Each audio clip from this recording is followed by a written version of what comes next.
Brought to you by JMR Rentals, jmrny.com.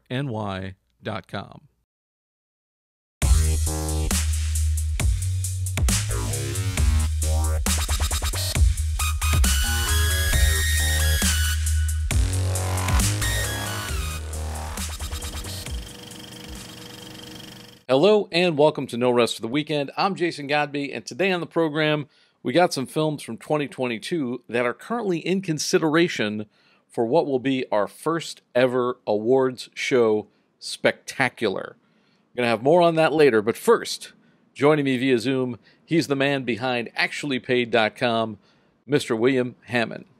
Welcome, Bill. Hey, good to be back. It's great to see you, man, out there in Hollywood land. Yes, I've heard you guys have been getting some rain. blessedly.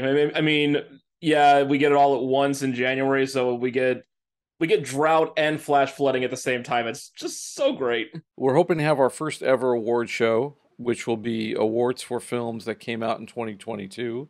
And these are going to be mainly Hollywood films, not the film festival stuff that we cover, but films that people have actually heard of and will go to see and pay money for. How are you feeling about all this? I'm really excited for it. I think we got a good mix of truly mainstream films and indies that broke into the mainstream. So I think we got a good balance here. We got some movies on the docket we should get into because we don't have a ton of time, but we are going to take a little more time than the last episode we did. I think we did like 20 movies ago, so we only got a few movies on the docket for this one.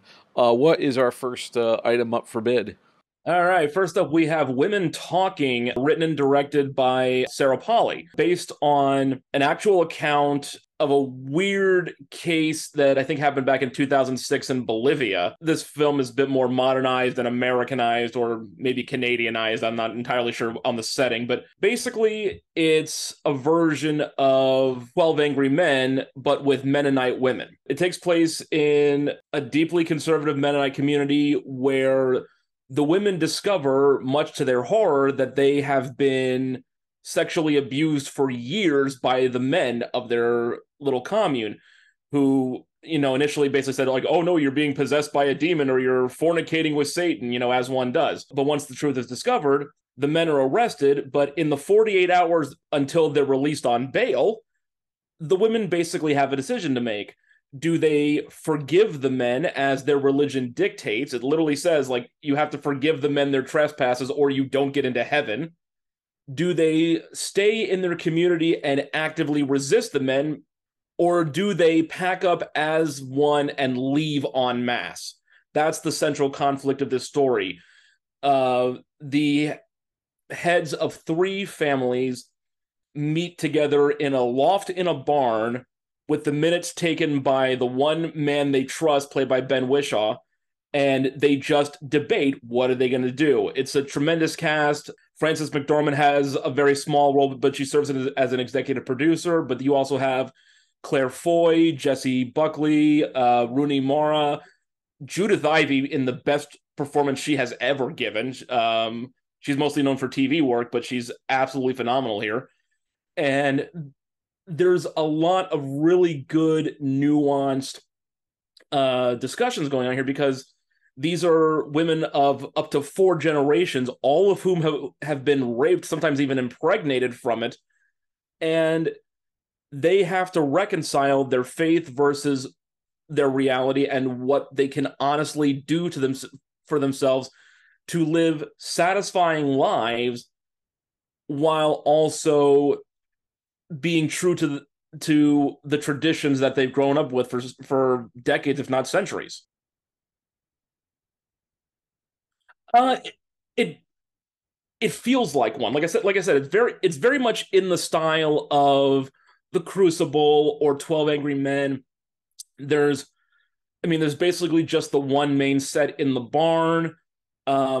Sarah Polley, like I said, she directed it and she wrote the screenplay. It's based on a nonfiction novel that was written in 2018. The screenplay is just phenomenal. Like it reads like a Pulitzer-worthy stage play. It really does. The directing leaves a little bit to be desired because there's not much movement of the characters. It's much more directing the actors' emotions. Like there's not much in the way of blocking. They basically just sit on bales of hay for the most part, occasionally standing up and walking to a different area of the barn. But I think that the quality of the performances and the absolutely stellar nature of the script makes up for that. It sounds like a solid recommendation, solid review from you. I have to give you a couple of points off, though, for missing the obvious pun title, 12 Angry Mennonites. Oh, jeez. Oh, Benuncha. I'm sorry I missed that one. My God, legions of dads are laughing right now. By the Pennsylvania Dutch Masters. But yeah, solid recommendation. Sounds like a really solid film. Yeah, it's snuck in with a Best Picture nomination with the Academy this year. It's also up for adapted screenplay and has a very strong chance to win. So yeah, it's like this was kind of a sleeper. I mean, it had the qualifying run in December before a late January release as far as the wider thing, which sometimes can mean that they don't really have confidence in it from the studio perspective, or that they want to basically get behind the competition and win a weekend or two here and there, get the nominations, and then use that prestige to inflate their box office. I think this is the latter case. Like the people behind this, like I said, Frances McDormand was one of the driving forces behind this, and she's been the voice for inclusion quotas and equity clauses in contracts and all that other stuff, like over the last few years throughout Hollywood. So this is a very strong product, and I think they're marketing it effectively. And if nothing else, if you're skeptical about the film, the title tells you exactly what it's about. I think you're right. I think this was like, let's squeeze this one out at awards just to get it for awards, and then since there's nothing going on in January, because obviously it's not going to be a blockbuster type movie. If you're putting this against the Transformers, or something like that, it definitely would. It would probably wouldn't do great. It'll probably do better on streaming. It's just one of those types of movies, but it's good that it got some nominations. Segueing with that, another, I believe, nominated film we're looking at is the Guillermo del Toro Pinocchio. I was very pleasantly surprised about this. The fact that there were 2 Pinocchio movies last year. There were 3. That's right. There were 3. There were 3 because that Pauly Shore Russian one. I forgot. Oh, good God! But this makes my point for me. Guillermo del Toro's movie makes you forget that the other 2 happened. The terrible Disney remake and the god-awful Russian animated CGI with Pauly Shore. Yeah, thankfully we can expunge those films from our memory because of how well del Toro does this one. I mean, the 2 things that struck out to me, that stuck out to me just amazingly well. One is the quality of the stop motion animation and the character designs. Carlo Collodi's original book is basically like a series of small adventures and short stories. And for the most part, this version embraces that and kind of goes into the darker territory. I mean, it's Guillermo del Toro. What do you expect? And it feels more natural in this kind of setting. Like the Disney remake has Geppetto creating Pinocchio because his son died, which just seems like Disney tacked on dead relative stuff. Whereas here, it's the same situation. Pinocchio is a replacement for a dead son, but del Toro earns that pathos because of the torment and deep grief and sorrow that Geppetto goes through, having lost his son in a random bombing raid during World War I. That's the big twist that he's put into here. He's moved the timeline up by about 40 years. Collodi's novel, I think, was written in the 1880s. He begins this film in the 1910s and goes into the 40s, or goes into the 30s, I should say. Geppetto's son is killed by a random bomb drop while he's working on a crucifix in a church, just for pure irony. And years later, still gripped with unimaginable grief, he creates Pinocchio in a drunken stupor, cutting down a tree born from an acorn that his son kept in his pocket when he was buried. And Pinocchio is half formed. He's hastily put together. He only has one ear. There are splinters and twigs all over the place.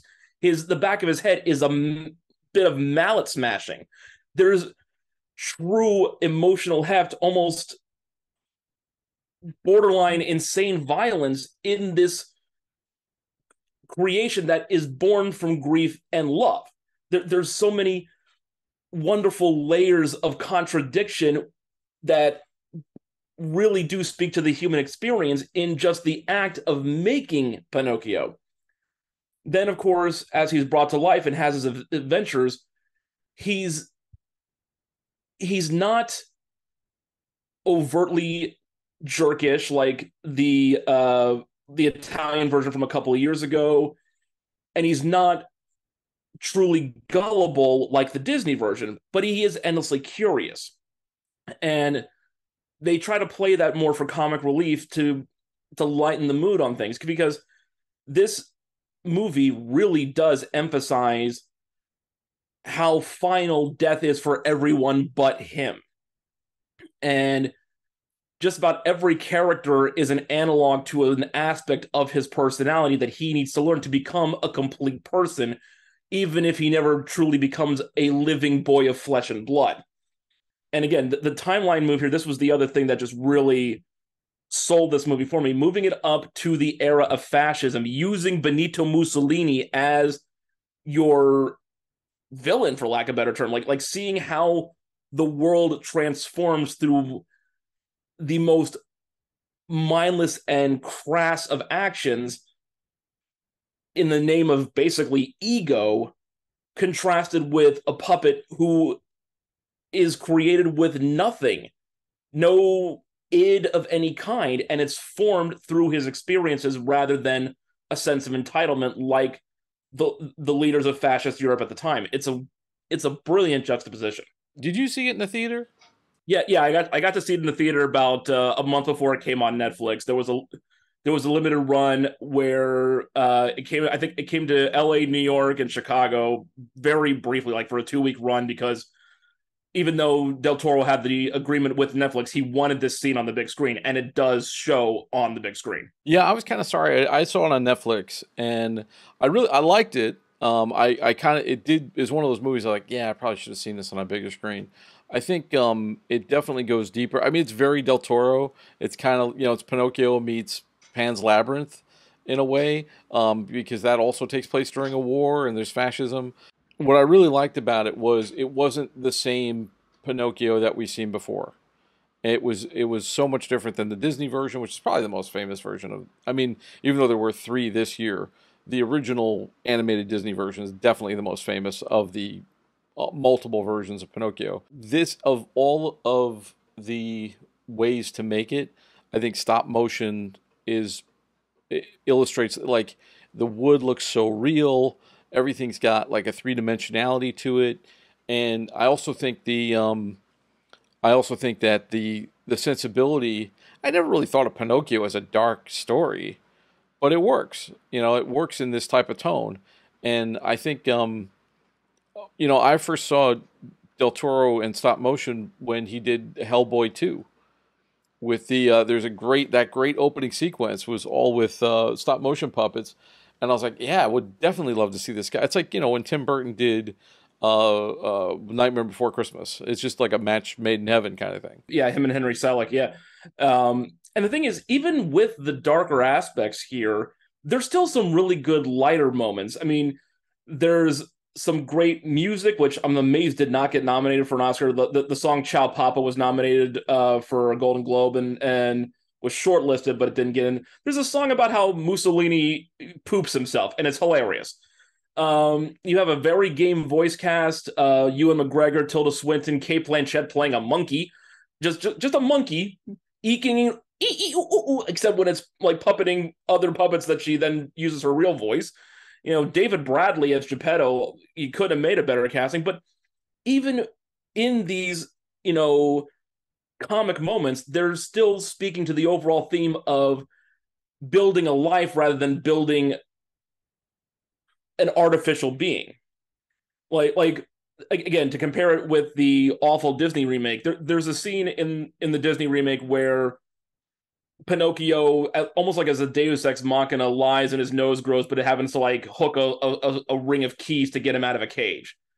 That's just lazy writing. Whereas here, a similar situation is used where he figures out that if he lies, he can grow his nose and use it as a means of escape, because it's a very, very nuanced life lesson that sometimes dishonesty is the better route. There are going to be times in your life where it is better to not be fully honest. And it's like, that actually teaches the kids something. It's not a black and white, easy, paint by numbers moral. There are always these delicious shades of gray to it. That's what makes it feel, for lack of a better term, alive. And yes, it's played for laughs, but if you think about it for a couple extra seconds, like, you do remember, holy crap, I wish I could have seen this as a kid. You know, because we've had literally generations grow up with the Disney version. It'll be interesting to see if this new version catches on. I don't know if it will. I think parents might think it's a little too dark. I don't know. I don't have kids, but like, I do feel like there might be some of them say, "Oh, look at this cool, nuanced, innovative way of telling a story," and then someone who might say, just let me put the Disney one on. You know. Also, this is pretty long for an animated film.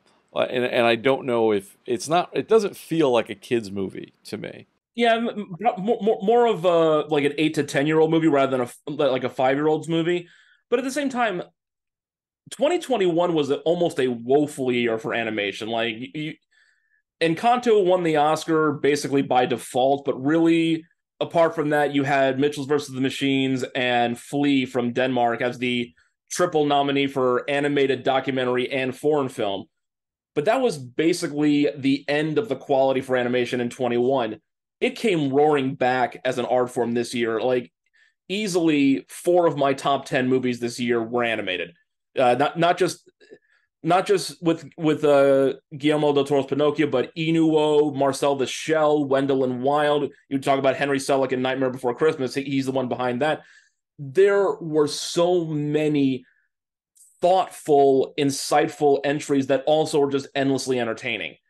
This is one of the best of the bunch, certainly, and I hope many, mmany people get to see it. All right, let's move on.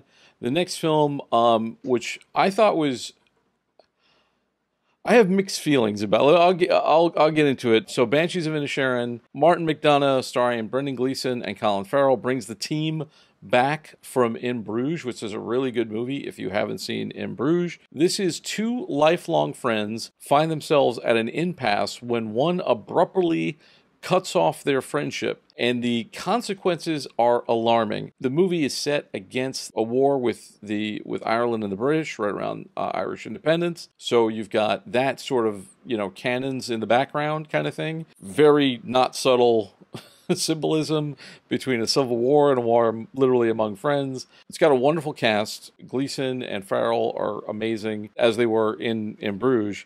What did you think of it? This was one of my favorites of the year. I'm kind of hopelessly in the bag for Martin McDonagh at this point. I mean, In Bruges, 7 Psychopaths, 3 Billboards, and now this. Like, the man has yet to misfire as far as I'm concerned. But this is weirdly, like, I think this is his first film that's purely Irish, even though he himself is an Irishman. It's kind of weird that he hasn't really covered this terrain before, because it's his home turf, really. I mean, Inisherin doesn't exist. It's an island. It's a fictitious island off the coast of mainland Ireland, but there are other very idyllic, pastoral, rural islands that's around Ireland as it is, both on the Atlantic Ocean side and in the Irish Sea. So it's a believable setting.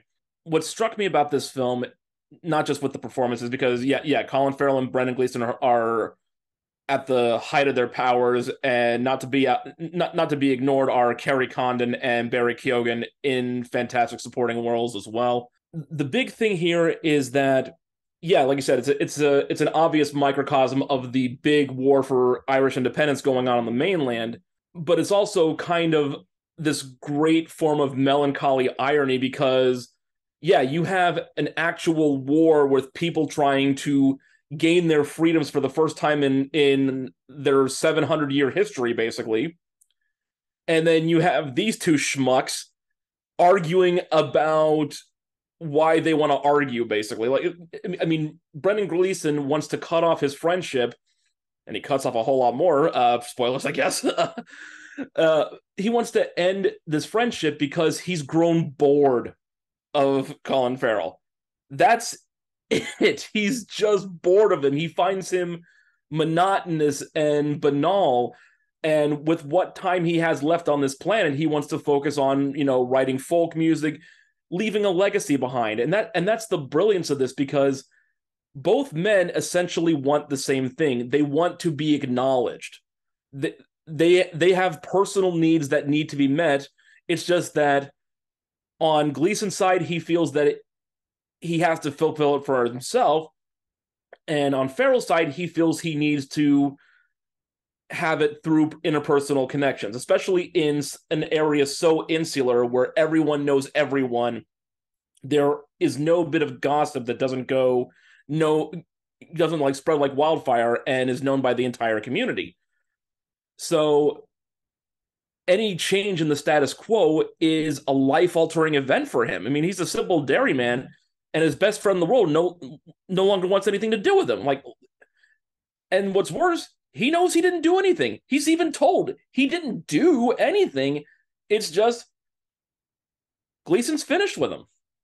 It's like it's a concept that it's so hard to wrap your head around. One of the things that in the movie it's definitely comes through is that Gleason it's really not about his friendship with Farrell. It's the existential dread of I'm gonna die, and I have more years behind me than I do in front of me, and I think that it's one of those films that the older you get, probably the more you'll appreciate, because time does run out. And we all have that realization of like, oh man, I better get going or else, I'm not going to have left anything behind. And I would definitely recommend it. I think people should see it, as I think you would as well. But it's one of those films that I don't think I can watch again. Like, it's not, it's not something I'm going to pull out once a year and be like, hey, let's check out this gem. Like, it's a good movie. It's well made, well acted. It looks gorgeous. McDonagh does a fantastic job, especially with the performances. It is reminiscent of his early Irish plays. You also have the other characters, you got the people in the bar and so forth, which are all very real, well done characters. But I think the character of Colin Farrell's sister, yeah, Kerry Condon, Siobhan, yeah, because I think she is feeling this as well, and I think what Gleason does by breaking off the friendship, I feel that ignites something in her. It gives her permission, yeah. Yeah, she says, you know what, I don't have to stay here.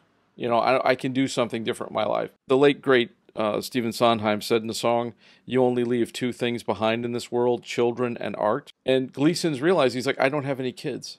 Yeah. There's nothing to leave after me. So all I can leave is my music. It's a very arty, kind of thing to say in a movie, but it's well said. Yeah, it's very resonant. I mean, especially if you grew up in a small town, if you've ever come from those kind of like rural areas, all four of the main characters really do represent the different types of people you will see in these towns. You have Gleason as the one who wants to make something of himself, whether it's by staying in town or leaving or doing just something a bit more than the banality of his existence. Kerry Condon is the one who needs to get out for the sake of her own soul, basically. Colin Farrell is the one who wants to just make a comfortable life for himself in an area where he knows he's never going to face true risk, and he's content with that. And then Barry Keoghan, as he's a very slow character. He's the one who has no chance. He's never going to get out no matter what he does.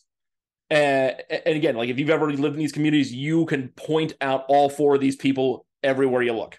All right, man, I got to wrap up. For people who want to, because you've reviewed these films on your website, for people who want to read your reviews, get to know more about you, where can they find you on the web? I'm at actuallypaid.com. I'm on Twitter at actually_paid, and I'm on YouTube. I actually paid to see this.